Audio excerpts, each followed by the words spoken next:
l'ascension, c'est une étape très importante pour nous, enfants de Dieu, parce que l'ascension va déclencher, va être le départ, le début de toute la puissance, la gloire de Dieu dans la vie de ses enfants.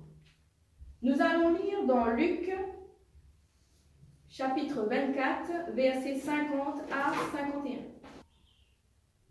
Il les conduisit jusque vers Béthanie, et ayant levé les mains, il les bénit. Pendant qu'il les bénissait, il se sépara d'eux et fut enlevé au ciel. Donc Jésus conduisit les apôtres vers Béthanie. Ça veut dire que pour faire son ascension, Jésus a amené les apôtres dans un endroit précis. Il a amené les apôtres vers Béthanie. Ça veut dire que là où ils étaient, ils ne pouvaient pas faire sa montée au ciel. Parce qu'il fallait se retirer quelque part de spécial pour que les apôtres puissent le voir monter au ciel. Donc avant de monter, Jésus, qu'est-ce qu'il a fait? Il les a bénis. Et quand on parle de bénir, dans ce verset, c'est que Jésus leur donne les pleins pouvoirs. Pour l'instant, on ne va pas aller dans les explications, parce qu'on va revoir les explications de bénir, bénédiction, au fur et à mesure. Là, c'est juste pour comprendre l'ascension, la montée de Jésus-Christ au ciel. Donc, imaginez la scène. Jésus bénit les apôtres, il est encore sur la terre. Et plus il les bénit, plus Jésus monte. Et les apôtres ont vu visiblement, avec leurs yeux physiques, Jésus quitter la terre et monter au ciel. Imaginez-vous aujourd'hui que vous voyez, vous parlez avec quelqu'un, et tout d'un coup, au fur et à mesure que la personne parle avec vous, la personne monte. Qu'est-ce que vous faites? Vous courez? On prend feu, avec des mots.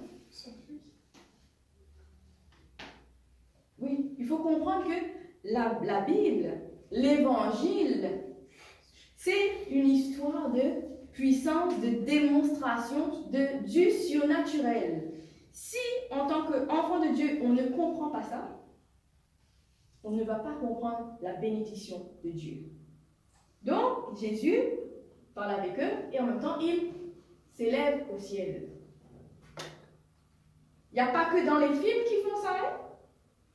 Les films, là, c'est une copie de ce que Jésus était capable de faire. C'est le premier qui était capable de s'élever vers le ciel, c'est Jésus-Christ. Mais c'est bizarre aujourd'hui que tout le monde trouve normal que dans les films, il y a des gens qui montent, qui disparaissent, qui font de la magie. Ça, c'est tout à fait normal pour le monde. Mais quand on parle de Jésus-Christ, que Jésus-Christ quitte la terre et qui monte au ciel, ça par contre c'est bizarre. Non, ça c'est l'originel. C'est Jésus, le vrai. C'est lui qui a amené le surnaturel sur la terre. Et en tant qu'enfants de Dieu, nous devons prendre notre part de surnaturel quand on a le Christ, Jésus-Christ, en nous.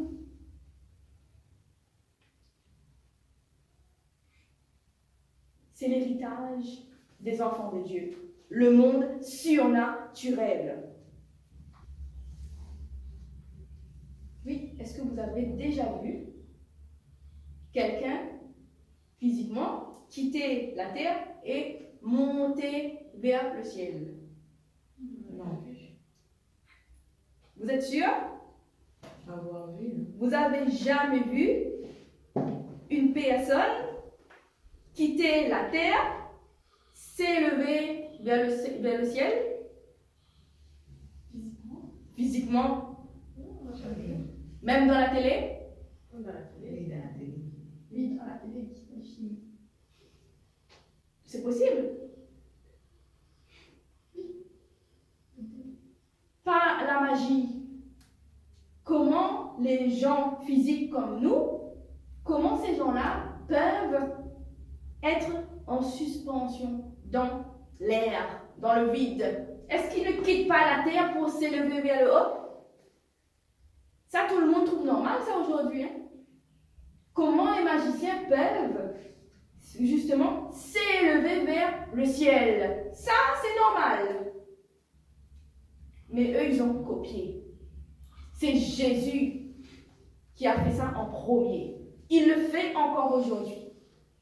Et c'est pour ça que vous allez voir que tout ce que Jésus a fait, les serviteurs de Dieu sont capables de faire la même chose. Mais pour le monde aujourd'hui, c'est tout à fait normal que par la magie, les hommes peuvent faire du surnaturel, mais pour les chrétiens, par contre, ça, ce n'est pas normal. Ça, c'est la sorcellerie. Non, en ce temps-là, nous devons reprendre ce que Dieu nous a donné. C'est Jésus, le premier, qui a initié le surnaturel sur la terre. Déjà, quand il a quitté la terre et qu'il est monté au ciel, c'est une preuve. Il a fait une démonstration. Parce que si lui, il était capable de faire ça, il a laissé les clés aux apôtres pour faire la même chose. Et les apôtres ont transféré aussi tous le pouvoir que Jésus leur a donné aux disciples. Et nous allons voir par la suite que jusque nous aujourd'hui, tout cela existe encore. Ce n'est pas seulement par la sorcellerie, par la magie que le surnaturel arrive sur la terre. Par la grâce de Dieu, c'est possible. La puissance de Dieu, c'est le surnaturel. C'est ce qui dépasse l'entendement humain. Est-ce que vous comprenez ça? Oui. Donc, il ne faut pas être étonné, être choqué quand un enfant de Dieu, quand un chrétien, lui-même, il est capable de faire des choses surnaturelles. Il n'est pas sorcier, hein? Est-ce que Jésus était un sorcier? Non. Non. Il était fils de Dieu. Donc, on va reprendre tout ce que Dieu nous donne dans ce temps-là où les gens confondent la puissance de Dieu et la sorcellerie. Tout ce qui se passe de surnaturel sur la terre n'est pas sorcellerie. C'est la puissance de Dieu. Nous allons lire dans Acte 1, versets 3 à 9. Après qu'il eut souffert, il leur apparut vivant et leur en donna plusieurs preuves, se montrant à eux pendant 40 jours et parlant des choses qui concernent le royaume de Dieu. Comme il se trouvait avec eux, il leur recommanda de ne pas s'éloigner de Jérusalem, mais d'attendre ce que le Père avait promis, ce que je vous ai annoncé, leur dit-il. Car Jean a baptisé d'eau, mais vous, dans peu de jours, vous serez baptisés du Saint-Esprit. Alors les apôtres réunis lui demandèrent, Seigneur, est-ce que ce temps que tu rétabliras le royaume d'Israël? Il leur répondit, ce n'est pas à vous de connaître les temps ou les moments que le Père a fixés pour sa propre autorité. Mais vous recevrez une puissance, le Saint-Esprit survenant sur vous, et vous serez mes témoins à Jérusalem, dans toute la Judée, dans la Samarie et jusqu'aux extrémités de la terre. Après avoir dit cela, il fut enlevé pendant qu'ils le regardaient, et une nuée le déroba à leurs yeux. Donc là, on a plus d'explications sur le départ de Jésus de la terre pour aller vers le ciel. Alors, depuis après sa résurrection, jusqu'à sa montée au ciel, Jésus resta 40 jours avec ses disciples pour un seul but. Leur parler des choses du royaume de Dieu. Quand il parle des choses du royaume de Dieu, on a aussi l'explication dans ce verset. Il parle de la puissance, le Saint-Esprit qui va venir après son départ. Donc là, on a une explication sur le royaume de Dieu. Il parle des choses du royaume de Dieu aux apôtres. Et après, il part. Pourquoi il n'est pas resté? Il est ressuscité pour repartir. Pour quelle raison il n'est pas resté? Pour que les apôtres puissent prendre le relais. Pour que les apôtres puissent prendre le relais. Et surtout, Jésus va parler aux apôtres de quelqu'un, comme on l'a lu dans ce verset, du Saint-Esprit, de la promesse de Dieu faite aux apôtres. Donc, Jésus, quand il parle du royaume de Dieu, en fait, là, il est venu expliquer aux apôtres comment est-ce que les apôtres doivent travailler, doivent faire pour montrer aux hommes sur la terre que Dieu existe. Donc, l'ascension de Jésus marque quelque chose d'important, marque le départ de Jésus sur la terre en tant qu'homme charnel, en tant que vivant, personne vivante. Et pourquoi? Parce qu'en fait, pour comprendre le royaume de Dieu, parce que sur la terre, il y avait de la magie. Il y avait ceux qui faisaient de la sorcellerie, il y avait ceux qui faisaient de la magie blanche, magie noire. Donc, c'était des personnes qui travaillaient dans le surnaturel. C'était des personnes. Mais Jésus, lui, son travail, quand il est venu sur la terre, c'était pour faire montrer aux hommes comme nous, c'est pour ça qu'il a pris la forme humaine d'un homme, aux hommes comme nous, que le royaume de Dieu existe. Parce que si Jésus n'était pas venu en tant qu'homme, en tant que personne physique, pour montrer aux apôtres que le royaume de Dieu existe, que Dieu existe et que c'est possible encore aujourd'hui de faire des miracles. Donc vous avez lu l'évangile, vous avez vu tous les miracles que Jésus a fait. Comment est-ce que les gens comme nous pourraient croire que cela vient de Dieu?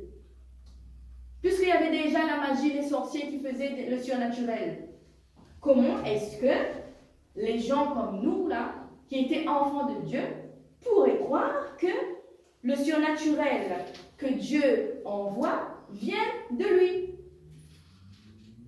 Il fallait que Jésus vienne sur la terre, qu'il montre le royaume de Dieu, c'est-à-dire les miracles, les guérisons, il amène le salut aux gens, et que Jésus, en fait, il a montré le chemin. Il était le chemin pour que les hommes puissent le suivre, pour faire la différence entre les sorciers et tous ceux qui servent Satan.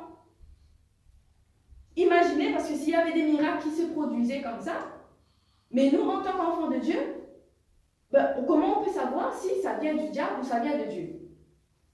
Comment est-ce qu'on pouvait le savoir même là aujourd'hui?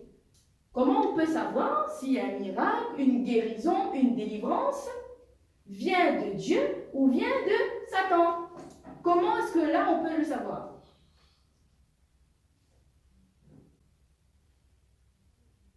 Comment? Parce que même les sorciers, ils guérissent.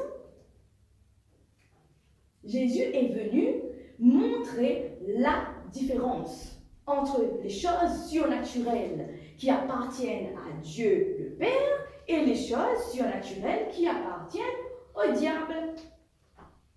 Donc, pendant ces 40 jours, ce que Jésus a fait, c'est qu'il a expliqué, il a enseigné les apôtres comment enseigner aux autres disciples et aux autres personnes qui viendraient après, comment reconnaître le royaume de Dieu et pas Satan.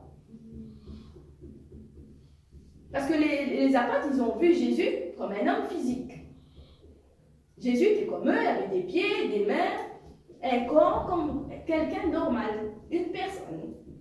Donc, Jésus est venu par sa personne physique montrer aux apôtres que eux aussi, dans leur corps d'homme, dans leur corps physique humain, que eux aussi, ils pouvaient faire la même chose. C'est pour cela que Jésus est resté pendant 40 jours. Mais quand Jésus, au bout des 40 jours, il monte au ciel, c'est parce que son travail est terminé. Il le dit. Après avoir expliqué aux apôtres les choses du royaume de Dieu. Donc, la dernière parole que Jésus dit aux apôtres, sa dernière parole en tant qu'homme sur terre, c'est vraiment que maintenant, il va envoyer, pas lui, mais Dieu va envoyer la personne de la promesse. Le travail de Jésus sur terre, c'était seulement pour montrer aux hommes que c'est possible, que les miracles existent et que ça vient de Dieu. Que les miracles viennent de Dieu. Que les choses miraculeuses ne viennent pas seulement du diable. Et aujourd'hui, c'est le gros problème des chrétiens. Parce qu'ils ne se lancent pas dans ce domaine du surnaturel. Comment est-ce que Jésus va procéder pour guérir un malade? Oui, la grâce descend du ciel. Comment?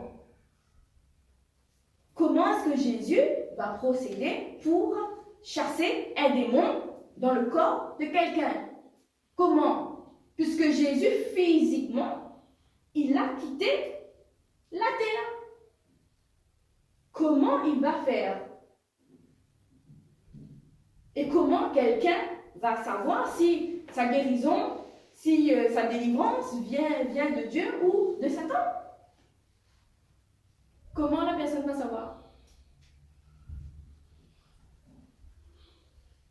Par la puissance du Saint-Esprit. C'est le Saint-Esprit qui va nous guider, qui va nous parler, et en connaissant la parole de Dieu.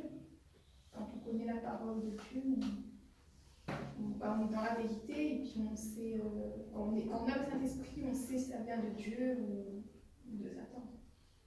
Oui, le départ de Jésus annonce l'arrivée d'une nouvelle personne. De cette troisième personne de la Trinité, puisqu'il y a Dieu le Père, Jésus le Fils, et il y a le Saint-Esprit. Le Saint-Esprit, beaucoup de chrétiens ne savent pas qui il est, comment il travaille, comment il fonctionne. Et c'est ça qui fait qu'aujourd'hui, le peuple de Dieu est malade. Parce qu'il ne connaît pas le Saint-Esprit. Parce qu'ils mettent tout ce qui est de surnaturel sur le diable. Oui. Alors que là, Jésus part pour laisser la place à cette nouvelle personne que les hommes ne connaissent pas. Le Saint-Esprit, la troisième personne de la Trinité. Oui, tous les gens font leur signe de croix au nom du Père, du Fils et du Saint-Esprit. Le Père, c'est Dieu, on connaît. Jésus, le Fils, c'est Jésus, on connaît. Mais le Saint-Esprit alors, on fait quoi avec? C'est lui la puissance. C'est lui qui guérit. C'est lui qui chasse les démons. C'est lui qui transforme les vies. Parce que Jésus, il a quitté la terre. Jésus a quitté la terre. Son travail est fini en tant qu'homme. Il est venu juste pour montrer le chemin, pour montrer aux apôtres comment ils devaient faire et que les apôtres devaient annoncer le royaume de Dieu à tous ceux qui voulaient entendre et qui voulaient accepter le royaume de Dieu. Et les apôtres étaient là aussi pour annoncer le salut, parce que Jésus est venu pour annoncer aux apôtres le salut, la vie éternelle. Les apôtres aussi, ils ont maintenant compris comment annoncer le salut aux autres personnes. Maintenant, Jésus, il monte au ciel parce qu'il a déjà fini son travail, il a accompli sa mission d'amener le royaume de Dieu sur la terre.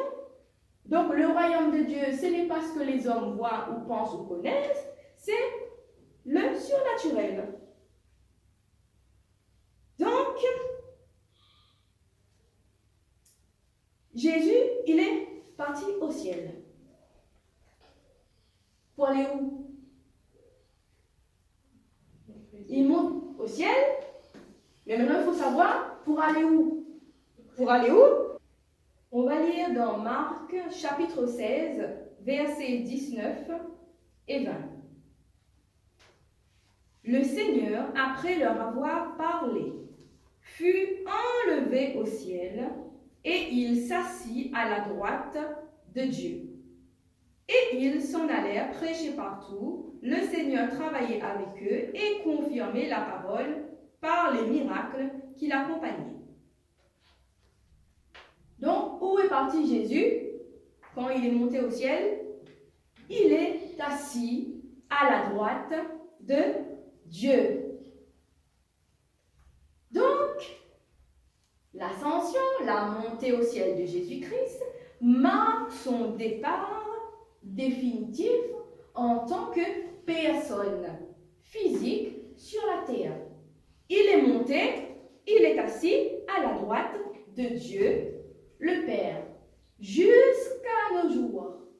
Là, aujourd'hui, à l'heure où je parle, Jésus-Christ est assis à la droite de Dieu, le Père. Alors, c'est qui guérit?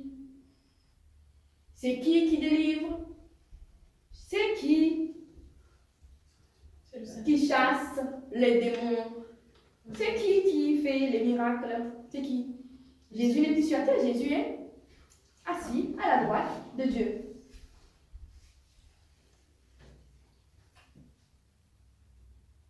Puisque au verset 20, la parole nous dit aussi que ils s'en allèrent prêcher partout. Il avec un S, ça veut dire que les apôtres, après avoir vu Jésus monter au ciel, les apôtres s'en allèrent prêcher partout. Ça veut dire que maintenant, Jésus leur a donné les clés pour continuer sa mission, pour annoncer au monde le salut, pour guérir les malades, pour chasser les démons, pour délivrer ceux qui sont prisonniers, pour faire les miracles. Maintenant, ce sont les apôtres qui ont ce pouvoir que Jésus il avait quand il était sur terre.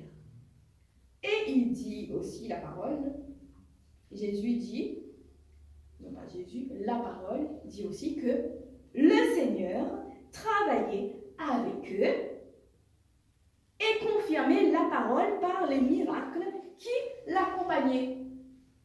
Donc, Jésus est assis à la droite de Dieu. Et dans le verset 1, on nous dit que le Seigneur travaillait avec les apôtres. Jésus physiquement, il a quitté la terre, il est assis à la droite de Dieu. Alors, comment est-ce que le Seigneur travaille avec les apôtres qui sont sur terre? Comment? Son esprit. En esprit. Avec l'Esprit Saint. Oui, comment est-ce que Jésus peut travailler maintenant avec les apôtres? Et il dit aussi que quand les apôtres parlaient, Jésus confirmait la parole par des miracles. Ce n'est pas les miracles qui viennent en premier. Donc ce n'est pas les guérisons, les délivrances, tout ça qui vient en premier. C'est la parole de Dieu qui arrive en premier. Donc dans la vie d'un chrétien, d'un enfant de Dieu, c'est la parole qui va confirmer les miracles. C'est la parole qui déclenche les miracles.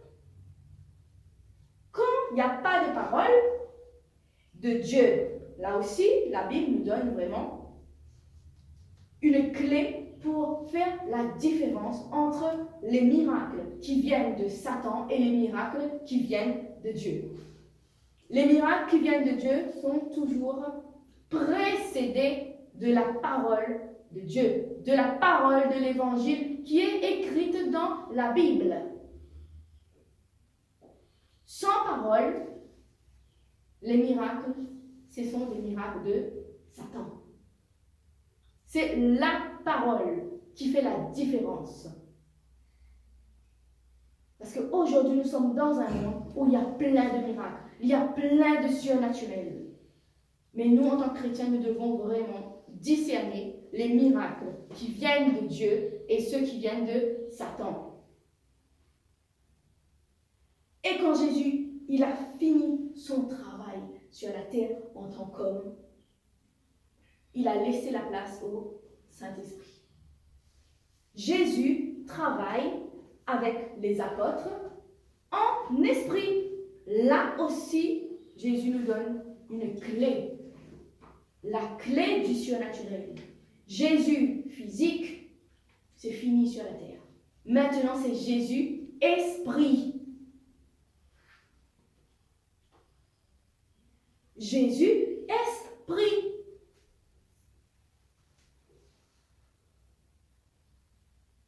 Ici, on est à La Réunion, il y a plein d'esprits partout. Tout le monde aime l'esprit ici. Mais maintenant, quel esprit? Tout le monde est dans l'esprit. Mais maintenant, quel esprit?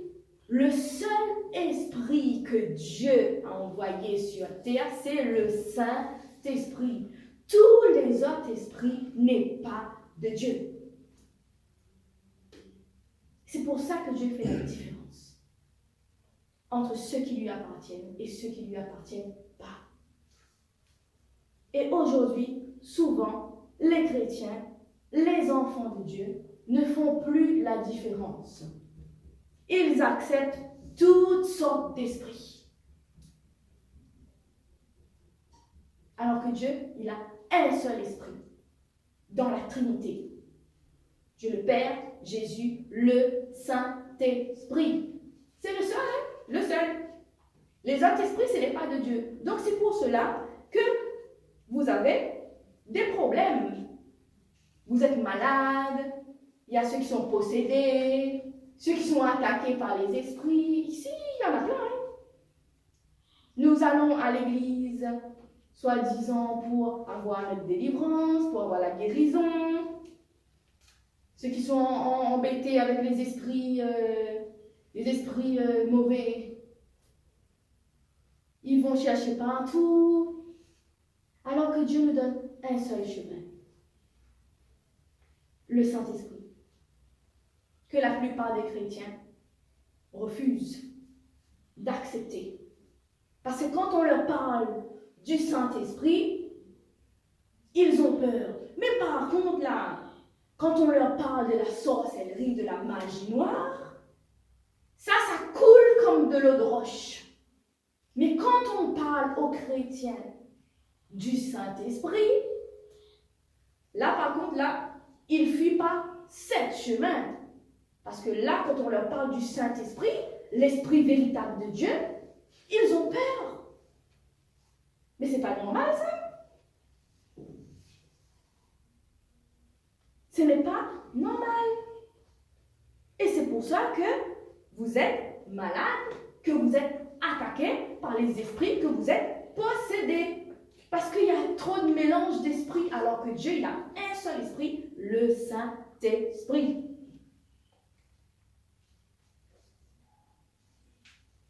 Est-ce que jusque-là, ça va? Est-ce que la Bible raconte des mensonges? Non.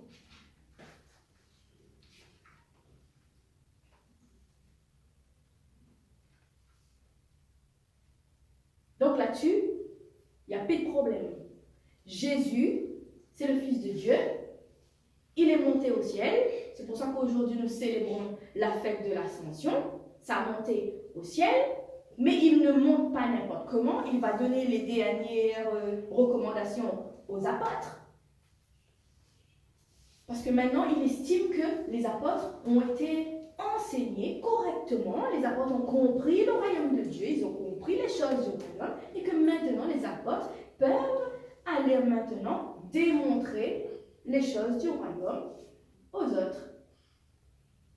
Est-ce que vous comprenez cela? C'est simple, clair. Mais malheureusement, ce n'est pas simple, ce n'est pas clair pour tout le monde. En tant que chrétien, on ne peut pas croire en Dieu à notre manière. C'est beaucoup de chrétiens qui se disent chrétiens, enfants de Dieu. Ils croient en Dieu à leur manière. Mais Dieu n'a pas donné plusieurs manières de le croire, de croire en lui. Dieu a donné un seul chemin. Accepter Jésus-Christ en tant que Seigneur et Sauveur. Et quand on accepte Jésus-Christ en tant que Seigneur et Sauveur, on accepte aussi le Saint-Esprit qui va amener la puissance spirituelle, la puissance de l'Esprit. Parce que quand on parle de l'Esprit, quand on parle du monde spirituel, on imagine souvent aux serviteurs de Satan. Mais la première puissance, c'est Jésus. Et c'est Dieu qui a donné ça aux enfants qui lui obéissent et qui mettent en pratique sa parole.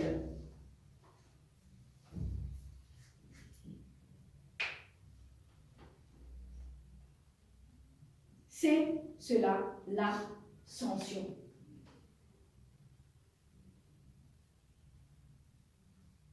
Que Dieu vous bénisse.